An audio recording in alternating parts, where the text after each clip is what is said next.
Repent, for the kingdom of heaven is at hand. Did you know that that can mean you and I have the opportunity in each and every moment to help bring about the kingdom of heaven with Christ-like actions? The kingdom of heaven is an existence where each person treats people lovingly and with human dignity, regardless of who they are, regardless of what they've been perceived to do. It's where you cease to judge others and let God take care of that instead. If God doesn't judge the person, that's up to God, not you. You may have made mistakes in the past, but Jesus forgives you.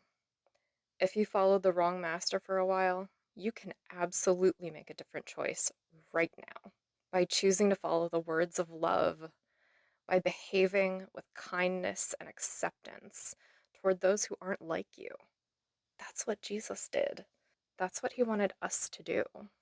Jesus wanted us to open up our tables, welcoming those to eat with us who we might have previously believed were different from us or lesser than us.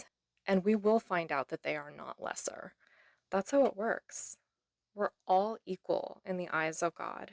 And when we get closer to each other, we begin to see each other more like God sees. We have to metaphorically sit together, eat together, meaning that we get to know each other as people on a deep level and care about each other's basic needs. That brings about the type of love that Jesus loved all people with, a non-romantic form of love that's incredibly kind. That doesn't mean we agree with each other all the time or even on anything. That form of love is what Jesus wanted us all to try to do, toward all.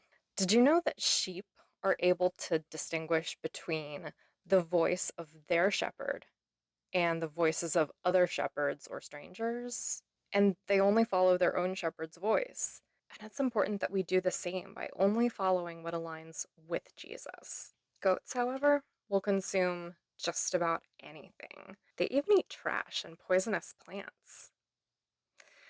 You may be wondering how to tell if you are among the sheep or the goats. Ask yourself, have you taken care of the sick by preventing illness from spreading? By advocating for rights and protections being requested by disabled people? Or have I been okay with letting the vulnerable fall by the wayside? Have you imprisoned anyone? Have you failed to advocate for fair trials for those getting arrested? Have you advocated for deportation of those escaping desperate situations? Have you failed to criticize unfair laws that make it impossible for the poor to do things by the book, by the law, and still protect themselves and their families? Have you provided food and drink to the starving victims of genocide in Gaza? Have you wrongly advocated against government assistance for people trapped in poverty, including the disabled and people stuck in generational poverty? Have you raged against helping people out of the racist systems that keep them oppressed? Additionally, have you been worshipful of anyone other than Jesus? Anyone at all? Maybe anyone who sounded powerful or like they thought they were powerful, but is also doing and advocating evil things. People make mistakes. You can change any time, including right now. And the question is, have I, myself, have you yourself been doing this? Not have other people. Have you been focused on gaining material things?